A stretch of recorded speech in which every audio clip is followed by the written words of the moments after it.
जय हिंद everyone, welcome to target defence academy. बच्चों, आज के इस वीडियो में मैं डिस्कस करने वाला हूं importance of PIQ form. PIQ form की इम्पोर्टेंस क्या होती है एसएसबी में। SSB that is service selection board, it's a 5 days process जिसमें आपका स्क्रीनिंग टेस्ट होता है और उसके बाद आपका psychological test, group testing officers task that is GTO and interview. After that last में आपका कॉन्फ्रेंस होता है।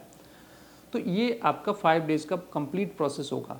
तो पीआईक्यू फॉर्म क्या होता है? पीआईक्यू फॉर्म सबसे डे 1 पे आप जाएंगे तब एक फॉर्म आपको मिलेगा एसएसबी सेंटर पे। वो फॉर्म आपको फिल करना पड़ेगा और उसमें आपकी बेसिक इन्फॉर्मेशंस होंगी, लाइक आपका एड्रेस, आपके पेरेंट्स क्या करते हैं, आपके फादर क्या करते हैं, आपके कितने भाई हैं, आपकी सिस्टर्स क्या करती हैं, और आपके अचीवमेंट्स के बारे में भी उसमें आपसे पूछा जाएगा, आपकी हॉबीज़। आप तो एक बेसिक आपका एक तरीके से बायोडेटा लिया जाता है। तो ये इम्पॉर्टेंट क्यों होता है, चलिए मैं आपको बता देता हूँ। सबसे पहली चीज़, पीआईक्यू फॉर्म में अक्सर बच्चे क्या गलतियाँ करते हैं। अक्सर बच्चे क्या करते हैं, जब पीआईक्यू फॉर्म फिल करते हैं तो वहाँ पे सारी चीज़ें बहुत ही अच्छे से लिख देते हैं, ठीक है। कुछ चीज़ें बढ़ा चढ़ा के भी लिख देते हैं जो शायद वो अपनी लाइफ में नहीं करते हैं। तो कभी भी ओवर एक्सप्लेनेशन नहीं देना है अपना। First thing you have to keep in mind कि ओवर एक्सप्लेनेशन नहीं देना है। इट मीन्स जब भी आप कोई भी चीज़ लिख रहे हैं अपने पीआईक्यू फॉर्म में, कुछ भी लिख रहे हैं, तो वो आपके द्वारा किया जाना चाहिए। अगर नहीं किया है तो आप उसकी पहले से ही प्रिपरेशन करके रखें। अदरवाइज़ जब भी आपका टास्क होगा और उन टास्क में आप पकड़े जाएंगे। तो बच्चे क्या करते हैं, बढ़ा चढ़ा के वो चीज़ें लिख देते हैं और ये पीआईक्यू फॉर्म आपका फ्लोट करेगा कंप्लीट एसएसबी प्रोसीजर में। और जब भी आपकी एक्टिविटीज़ आपके पीआईक्यू फॉर्म से मैच नहीं करेंगी तो समझ लीजिए आपने कहीं ना कहीं अपने पीआईक्यू फॉर्म में झूठ लिखा है एंड इट्स अ ब्लंडर, और ये आप समझ भी नहीं पाएंगे और आपका एसएसबी में सिलेक्शन नहीं होगा, आप वहाँ से एग्जिट हो जाएंगे, राइट।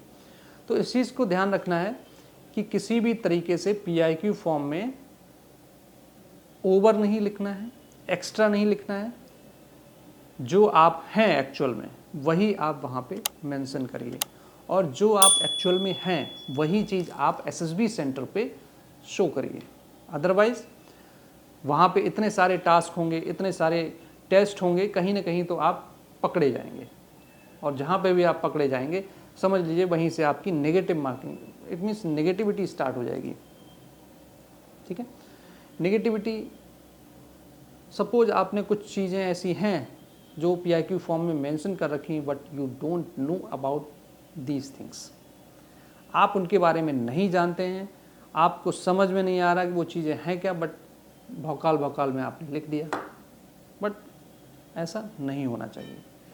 तो उसमें क्या होता है कि फर्दर जब भी आपके टेस्ट होंगे, जब भी आपके टास्क होंगे, तो कहीं ना कहीं आपकी जब नेचुरल हैबिट्स और पीआईक्यू फॉर्म मैच नहीं करेगा तो ये काफ़ी कॉम्प्लिकेटेड सिचुएशन होगी। तो यहाँ पे आपको नेगेटिविटी देखने को मिल सकती है, जहाँ पे आपको एसएसबी से बाहर का रास्ता देखना पड़ सकता है। तो अपना पीआईक्यू फॉर्म बहुत ही ईमानदारी से भरिए, बहुत ही अच्छे से भरिए। उससे पहले आप अपने अंदर कई सारी चीज़ें डेवलप करिए जिससे कि आप अच्छा पीआईक्यू फॉर्म बना सकें। उसके लिए आपको रेगुलर एक्टिविटीज़ अपनी इम्प्रूव करनी होंगी, अपने अचीवमेंट्स बढ़ाने होंगे, अपने sports activities, curriculum activities, extra curricular activities, ये सब चीज़ें आपको करनी होंगी जिससे कि आप वहाँ पे पीआईक्यू फॉर्म में कुछ लिख तो सकें। अदरवाइज़ आपके पास कुछ लिखने के लिए नहीं होगा तो आप तो वैसे ही एक स्टेप पीछे हो जाएंगे, है ना। तो इस चीज़ का आपको ध्यान रखना है। पीआईक्यू फॉर्म बहुत ही ईमानदारी से भरिए और उसका बहुत ही इम्पोर्टेंट रोल होता है। जय हिंद।